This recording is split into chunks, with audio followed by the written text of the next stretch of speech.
नमस्कार दोस्तों, मैं सीमा डेमन मेरे इस YouTube चैनल में आपका बहुत बहुत स्वागत करती हूँ। 23 सितंबर 2020 को राहु और केतु अपना राशि परिवर्तन करने जा रहे हैं। यह राशि परिवर्तन मेष राशि वाले जातकों के जीवन के लिए क्या शुभ रहेगा, क्या भाग्य का उनको पूरा साथ मिलेगा, उनके सभी सपने पूरे होंगे, आज हम इस वीडियो में पूरी जानकारी जानेंगे। वीडियो के एंड में मैं आपको कुछ ऐसे छोटे छोटे अचूक उपाय भी बताऊंगी जिनसे आप राहु और केतु को पॉजिटिव कर सकते हैं और अपने जीवन में अच्छा फल इन ग्रहों से प्राप्त कर सकते हैं। राहु अपनी वृषभ राशि में स्थित होने जा रहे हैं। अभी यहाँ पर यह 3 नंबर राशि अर्थात मिथुन राशि में स्थित है और 23 सितंबर के बाद राहु वृषभ राशि में स्थित हो जाएंगे। यह शुक्र की राशि है। इसी प्रकार से केतु, जब राहु और केतु एक साथ राशि परिवर्तन करते हैं तो केतु का गोचर क्या कहला रहा है। केतु अभी यहाँ पर धनु राशि में स्थित है और 23 सितंबर के बाद यह अपनी वृश्चिक राशि अर्थात मंगल की राशि में स्थित होकर आपके 8th भाव में स्थित हो जाएंगे। यह मेष लग्न की कुंडली है। यदि आप मेष राशि के जातक हैं तो भी आपके 2nd हाउस में ही राहु स्थित होगा और आपके 8th भाव में केतु स्थित होगा। अब राहु के 2nd हाउस में स्थित होने से आपके जीवन में क्या क्या बदलाव होगा और 8th हाउस में केतु के राशि परिवर्तन के कारण आपके जीवन में क्या क्या उपलब्धि आपको प्राप्त होगी या फिर नेगेटिव रिजल्ट आपके जीवन में प्राप्त होंगे। चलिए आइए जानते हैं दोस्तों। सबसे पहले मैं बात करती हूँ राहु और केतु है क्या चीज। राहु और केतु एक छाया ग्रह है। जिस भी राशि के साथ ये बैठते हैं उसी का स्वरूप ले लेते हैं और उसी के गुण ये ले लेते हैं। राहु और केतु हमेशा वक्री गति चलते हैं अर्थात उल्टी गति चलते हैं। हम देखते हैं अक्सर कि सभी प्लैनेट जो होते हैं इस तरह मूवमेंट करते हैं हमारी कुंडली में। 2 नंबर के बाद वह 3 नंबर में आएंगे, 4 नंबर में आएंगे, अर्थात इस तरीके से मूवमेंट करते हैं। लेकिन राहु और केतु वक्री चलते हैं अर्थात उल्टी गति चलती है। अब 3 नंबर के बाद ये 2 नंबर में इनका राशि परिवर्तन हो रहा है। 29 डिग्री से ये शुरुआत करेंगे और 0 डिग्री तक इस घर में यह कितने दिनों तक रहेंगे, 18 महीने तक इनका यहाँ पर स्थित रहेंगे। अर्थात ये बहुत बड़ा गोचर रहेगा। इस समय सबसे अधिक गोचर कौन से ग्रहों का रहता है, एक तो गुरु का रहता है। गुरु अभी यहाँ पर स्थित है आपके भाग्य भाव में और शनि भी 2.5 वर्ष के लिए एक ही राशि में स्थित होता है जो कि आपके 10th हाउस में स्थित है। तो ये जो बड़े बड़े ग्रह होते हैं जिनका गोचर अधिक समय के लिए रहता है तो उनका इफेक्ट हमारे जीवन में बहुत अधिक पड़ता है। तो राहु क्या है, एक मायावी विद्या है, लॉटरी है, जुआ है, बुद्धि को भ्रमित करने वाला और इंसान को झूठ बोलने के लिए प्रेरित करने वाला। जितने भी गलत कार्य जो किए जाते हैं वे राहु के कारण ही होते हैं। यदि राहु आपकी कुंडली में नेगेटिव है तो आपको वह बहुत अधिक परेशान करेगा। इसी प्रकार से केतु भी नेगेटिव होगा तो आपकी कुंडली में वह आपको बहुत अधिक जीवन में परेशानी देगा। यानी कि राहु केतु ऐसे ग्रह हैं जो बिल्कुल जैसे अच्छा है तो बहुत अधिक अच्छा आपके जीवन में करेंगे, अचानक से आपको बहुत अधिक अच्छी उपलब्धियां प्राप्त करवाएंगे। लेकिन यदि वह नेगेटिव है तो बहुत ज्यादा नेगेटिव रिजल्ट आपके जीवन में आपको वह प्राप्त करवाएंगे। राहु आपके धन भाव में स्थित होने जा रहे हैं और शुक्र की राशि में ही स्थित होने जा रहे हैं अर्थात माता लक्ष्मी की आपके ऊपर कृपा इस समय रहेगी इस गोचर के अंतराल। अब वह किस तरीके से हमें मैच करना है कि आपको कब इसका फल प्राप्त होगा वह मैं आपको बताऊंगी। तो आप इसे बिल्कुल कंटिन्यू रखें तो ही आपको अच्छे से समझ में आएगा। राहु आपके धन भाव में स्थित है तो आपकी आर्थिक स्थिति अच्छी रहेगी। क्यों रहेगी? राहु केतु की 3 दृष्टियां होती है, 5वीं दृष्टि, 7वीं दृष्टि और 9वीं दृष्टि। 5वीं दृष्टि, 7वीं दृष्टि, 9वीं दृष्टि। 7वीं दृष्टि को वैसे काउंट नहीं किया जाता है, 2 ही दृष्टियां मान्य रहती है, लेकिन 7वीं दृष्टि भी फिर भी देखते हैं। तो राहु की 5वीं दृष्टि कहां पर पड़ रही है? 1 नंबर, 2, 3, 4 और 5th। 5वीं दृष्टि आपके इस हाउस में पड़ रही है और 5 के बाद और 7वीं, 8वीं और ये 9वीं दृष्टि यहाँ पर पड़ रही है, इसकी यहाँ पर, और आपकी 5वीं दृष्टि इस हाउस में पड़ रही है। तो कार्य क्षेत्र में आपको अच्छे रिजल्ट मिलेंगे। आप जो भी कार्य करते हैं उनमें आपको अच्छी उपलब्धियां राहु करवाएगा जिससे आपके धन आगमन के अच्छे रास्ते खुलेंगे और अच्छी आर्थिक स्थिति आपकी इस समय बनेगी। आप अपने नाम पर FD RD भी कर सकते हैं। यहाँ हमारा धन भाव होता है, बचत का भाव भी यहाँ पर से देखा जाता है। मान सम्मान का घर घर भी यह कहलाता है। तो मान सम्मान में भी आपकी वृद्धि होगी। कब होगी? राहु यदि आपकी कुंडली में पॉजिटिव है तो ही यह पॉजिटिव रिजल्ट आपको प्राप्त होगा। यदि आप होटल से रिलेटेड कोई कार्य करते हैं, शुक्र ग्रह से रिलेटेड कोई कार्य करते हैं, तो राहु आपको अचानक से लाभ इस समय दिलवाएगा। खाने पीने की चीजों से रिलेटेड यदि आप कोई भी कार्य करते हैं तो भी राहु आपको बहुत अधिक अच्छे लाभ इस समय दिलवा कर जाएगा। और इसकी 5वीं दृष्टि से क्या लाभ होगा? जो जातक कॉम्पिटिटिव एग्जाम की तैयारी कर रहे हैं तो उनके लिए जो ये 23 सितंबर के बाद आने वाला समय है उनके लिए अच्छा साबित सिद्ध होगा। उनके सक्सेस के योग इस समय बनेंगे। और कोर्ट कचहरी से कोई भी लंबित मामला यदि आपके चल रहा है तो उससे भी आपको निजात प्राप्त होगा। और यदि आप कोई कंसल्टेंसी का कार्य करते हैं, किसी भी प्रकार के आप सलाहकार हैं, तो उसमें भी आपको अच्छे उपलब्धियां इस समय प्राप्त होगी राहु के इस गोचर के कारण। और राहु के गोचर के कारण आपके खाने पीने की रुचि भी इस समय बढ़ने के अच्छे योग बनेंगे। लेकिन वह सब कुछ आपकी कुंडली पर भी डिपेंड करता है। कैसे करता है? यदि आपका लग्न कमजोर हो गया है तो राहु आपको नेगेटिव चीजों की खाने पीने की तरफ प्रेरित करेगा, जैसे कि नॉनवेज की तरफ प्रेरित करेगा। और चंद्रमा भी यदि कमजोर हो गया है तो फिर आपको ड्रिंक करने की आदत भी इस समय लग सकती है। इसलिए आपको थोड़ा सतर्क रहने की भी आवश्यकता है। कहीं कहीं तो आपको अच्छे रिजल्ट वह देगा। राजनीति के क्षेत्र में भी आपको यह राहु अचानक से आपको अच्छे लाभ दिलाएगा। राहु क्या है? षड्यंत्र है एक, मतलब कूटनीति, छल कपट से कैसे भी काम करवा ही लेता है ये। अब हम केतु के बारे में बात करते हैं। केतु का राशि परिवर्तन यहाँ पर हो रहा है 8th भाव। 8th भाव हम जानते हैं बिल्कुल भी अच्छा नहीं है। तो इस समय आपको स्वास्थ्य का बहुत अधिक ध्यान रखने की आवश्यकता है। केतु आपके एक्सीडेंट के योग भी बनवा सकता है, इसलिए वाहन बहुत अधिक संभल कर आप चलाएं। ऑपरेशन के योग भी है बना देता है। अब केतु की भी यही दृष्टियां होती है। तो केतु की दृष्टि कहाँ कौन कौन से हाउसेस पे पड़ेगी? 1 नंबर, 2, 3, 4th और 5th, ये 12th हाउस भी आपके एक्टिव हो जाएगा केतु की दृष्टि से। तो 8वां और 12वां हाउस एक्टिव होने के कारण आपको स्वास्थ्य के प्रति बहुत अधिक सतर्क रहने की आवश्यकता है। केतु क्या करता है? डर पैदा करता है, एक भ्रम पैदा करता है। तो आपको छोटी मोटी बीमारी भी होगी तो भी आप बहुत अधिक डर जाएंगे। तो इस समय आप बिल्कुल भी डरे नहीं। वीडियो के एंड में जो उपाय बताऊंगी वह आप करते रहे तो केतु से आपको कोई डरने की जरूरत नहीं है, कोई नेगेटिव रिजल्ट आपको नहीं मिलेगा। अचानक से आपको कुछ ऐसी ऐसे नेगेटिव आपको न्यूज मिल सकती है कि आपने सुबह उठकर देखा, वो बिल्कुल अनएक्सेप्टेबल होगी। ऐसी न्यूज भी केतु आपको इस गोचर के अंतराल दे सकता है। ससुराल पक्ष से भी आपको कोई अचानक से खबर इस समय आ सकती है। वह नेगेटिव भी हो सकती है, पॉजिटिव भी हो सकती है। वह आपकी कुंडली पर डिपेंड करेगा कि राहु केतु आपकी कुंडली में पॉजिटिव है कि नहीं है। यदि आपकी कुंडली में राहु पॉजिटिव है तो अच्छे अच्छे आपको रिजल्ट मिलेंगे मेष राशि वाले जातकों को।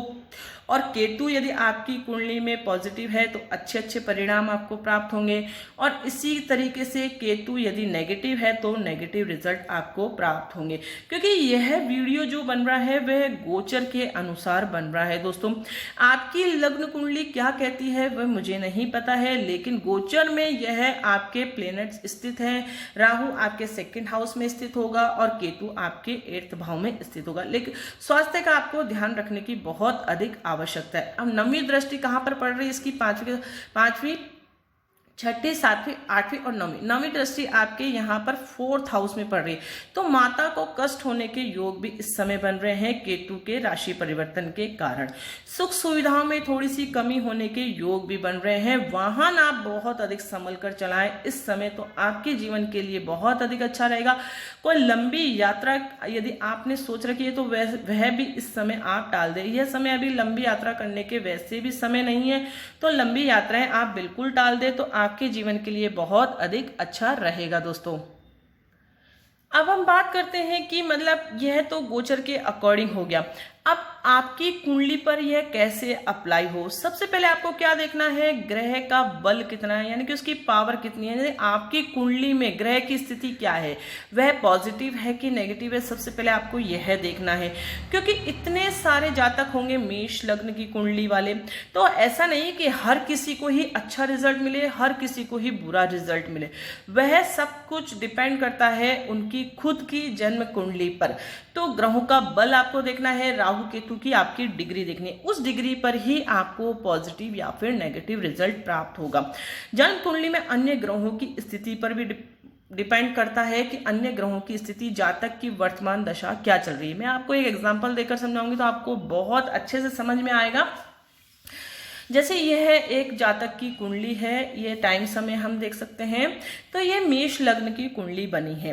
अब वर्तमान में तो राहु यहाँ पर स्थित हो रहा है और केतु यहाँ पर स्थित हो रहा है, लेकिन उसकी जन्म कुंडली में राहु कहाँ पर स्थित है, 12th हाउस में स्थित है, और राहु 12th हाउस में स्थित है और केतु यहाँ पर 6th हाउस में स्थित है। तो राहु और केतु यहाँ पर नेगेटिव हो गए। 6, 8, 12 में कोई भी ग्रह स्थित होते हैं तो वह नेगेटिव हो जाते हैं, तो राहु केतु यहाँ पर नेगेटिव है। अब जातक की वर्तमान दशा क्या चल रही है, चंद्र से शनि की दशा चल रही है। तो राहु और केतु का इस गोचर के अंतराल उसे ना तो पॉजिटिव रिजल्ट मिलेगा ना ही नेगेटिव रिजल्ट मिलेगा, मतलब बहुत मिनिमम हम कह सकते हैं 10% रिजल्ट उसे नेगेटिव मिलेगा। तो कि जो कि महादशा और अंतरदशा का बहुत अधिक इफेक्ट पड़ता है। महादशा यदि अच्छी चल रही है और उसके अंदर अंतरदशा भी अच्छी चल रही है, तो जो नेगेटिव गोचर भी आता है तो भी उसका इतना इफेक्ट हमारे जीवन में नहीं पड़ता है। लेकिन ये देख सकते हैं कि शनि नेगेटिव हो रहा है, नेगेटिव उसकी दशा चल रही है, तो थोड़ी बहुत उसे जीवन में परेशानी होगी शनि से रिलेटेड। शनि 12th हाउस में भी स्थित है और वहां पर केतु का गोचर भी हो गया, तो इस समय उसको सतर्कता बरतने की आवश्यकता है। और बुध की दशा उस समय शुरू हो जाएगी, तो बुध भी नेगेटिव है। अब बुध कहाँ पर स्थित है, 4th हाउस में, तो केतु की दृष्टि भी यहाँ पर पड़ रही है, तो जातक को थोड़ा संभल कर रहने की आवश्यकता है। तो इस तरीके से प्रिडिक्शन किया जाता है कि आपकी कुंडली पर आप जस्ट राहु और केतु को देखिए, राहु केतु कहाँ पर स्थित है, उनकी ग्रहों की पावर कितनी है, कितने परसेंटेज वह पॉजिटिव या नेगेटिव रिजल्ट देने के लिए बाध्य है, और उस समय आपकी दशा अंतरदशा क्या चल रही है। यदि नेगेटिव दशा चल रही है और केतु से भी उसका और राहु से भी उसका संबंध हो रहा है, तो आपको सतर्क रहने की आवश्यकता है। नेगेटिव रिजल्ट उन्हीं घरों से आपको प्राप्त होंगे, जैसे धन हानि के योग बन सकते हैं, कार्य क्षेत्र में आपको अचानक से कोई नेगेटिव रिजल्ट आपको प्राप्त हो सकता है, कोई नेगेटिव न्यूज़ आपको प्राप्त हो सकती है, स्वास्थ्य से रिलेटेड आपको समस्या उत्पन्न हो सकती है, गृह कलेश जैसी समस्या उत्पन्न हो सकती है, मान सम्मान में आपकी हानि हो सकती है। सब कुछ आपकी लग्न कुंडली पर डिपेंड करता है। दोस्तों, गोचर में भले ही कितने अच्छे ग्रह आ जाए, लेकिन यदि आपकी कुंडली पर वह अप्लाई नहीं होते हैं तो आपको घबराने की जरूरत नहीं है। अब हमने देख लिया है कि अब ये नेगेटिव रिजल्ट हमें मिल रहे हैं, तो क्या करना है। तो आपको बिल्कुल भी घबराने की जरूरत नहीं है। राहु और केतु के बहुत ही सिंपल से उपाय होते हैं, वह आपको करने हैं। राहु और केतु से रिलेटेड जो भी दान होता है वह आप करिए। सबसे पहले आपने देख लिया है राहु केतु का गोचर आ गया है, हमारी दशा भी नेगेटिव चल रही है, तो सबसे पहले आप उनका दान करिए। दान में क्या क्या आता है, काला कंबल आ जाएगा। राहु से रिलेटेड आप मछलियों को दाना खिला सकते हैं। केतु के लिए आप कुत्ते को मीठी रोटी खिला सकते हैं, और इसके अलावा शनिवार का आप व्रत भी रख सकते हैं। और इसके अलावा आप राहु और केतु के बीज मंत्रों का जाप अवश्य करें, उससे भी आपको बहुत अधिक अच्छा रिजल्ट जीवन में प्राप्त होगा। जो नेगेटिव रिजल्ट मिलने चाहिए वह नहीं मिलेंगे। और राहु केतु से रिलेटेड रुद्राक्ष होता है, यदि आप वह भी धारण करेंगे तो भी आपको कोई नेगेटिव रिजल्ट आपको नहीं प्राप्त होगा। राहु केतु का रत्न होता है लहसुनिया और गोमेद, वो बिल्कुल भी आप नहीं धारण करें, क्योंकि यह नेगेटिव प्लैनेट्स होते हैं। जब भी हम इन ग्रहों का रत्न धारण करते हैं तो इनकी नेगेटिव जो कारक तत्व है वह भी बढ़ जाते हैं, तो जो कहीं ना कहीं से नेगेटिव रिजल्ट आपको जरूर प्राप्त होंगे। इसलिए इन ग्रहों का रत्न बिल्कुल भी धारण नहीं करें। केवल दान के माध्यम से, मंत्रों के माध्यम से और रुद्राक्ष के माध्यम से इन ग्रहों को शांत किया जा सकता है। और इसके अलावा आप एक छोटा सा उपाय मैं आपको बता रही हूँ, राहु केतु से रिलेटेड है। आप रोज आपके सिरहाने आप जौ रखिए, थोड़ा सा एक मुट्ठी सिरहाने जौ रखकर सो जाइए और सुबह इस जौ को आप दान कर दीजिए। इससे भी राहु केतु बहुत जल्दी शांत हो जाते हैं, कोई नेगेटिव इफेक्ट आपको नहीं देंगे। ये मैंने बहुत ही सिंपल वे में आपको समझाने का प्रयास किया है कि गोचर का अप्लाई हम हमारी कुंडली पर कैसे करें। गोचर में तो हमने देख लिया हमारे अच्छे प्लैनेट्स है, गुड है, राहु उच्च का हो गया, धन भाव में स्थित हो रहा है तो धन वृद्धि के योग बनाएगा। ऐसा नहीं है, आपकी कुंडली पर भी वह अप्लाई होगा। अब उन्हीं मेष लग्न वाले जातकों को अच्छा रिजल्ट मिलेगा जिनकी कुंडली में राहु यहाँ पर स्थित है और उनके राहु की दशा भी चल रही है। बिल्कुल मैच मेकिंग हो गया कि राहु की दशा अंतरदशा भी चल रही है और राहु उच्च का भी है, राहु यहाँ पर भी स्थित है। तो जो जो मैंने बोला उनको अच्छा लाभ प्राप्त होगा, उनके करियर में उन्हें अच्छे ग्रोथ प्राप्त होगी, जॉब सेटलमेंट उनका हो जाएगा, धन वृद्धि के योग होंगे, मान सम्मान के योग होंगे, विदेश यात्राओं के योग भी उनके इस समय बन जाएंगे। कुटुंब के साथ वे विदेश की यात्राएं भी इस समय करेंगे, या सेटलमेंट चाहते हैं तो सेटलमेंट भी हो जाएगा। सब कुछ हमारी कुंडली पर डिपेंड करता है, इसलिए आपको घबराने की जरूरत नहीं है। नेगेटिव है तो उपायों के माध्यम से आप शांत कर सकते हैं, पॉजिटिव है तो बहुत अच्छी बात है। इसलिए आप ज्योतिष को एक मतलब इस नजरिए से देखें कि ज्योतिष में हर चीज एक एक्सप्लेन के रूप में दिखाई जाती है। ऐसा नहीं है कि इन राशियों का भाग्य उदय हो जाएगा या इन राशियों के लिए सदा नेगेटिव होगा, नहीं, ऐसा नहीं होता है। हर कुंडली के लिए अलग अलग प्रिडिक्शन होता है। गोचर के अनुसार हम ये वीडियो बनाते हैं, तो गोचर में तो अच्छा है, आपकी कुंडली पर कैसा है वह आप देख सकते हैं खुद अपनी कुंडली उठाकर। मैंने आपको एग्जांपल देकर समझा ही दिया है। आई होप आपको ये वीडियो अच्छा लगा होगा। वीडियो अच्छा लगा तो प्लीज़ इसे लाइक ज़रूर करें, दूसरों के साथ भी इसे शेयर अवश्य करें।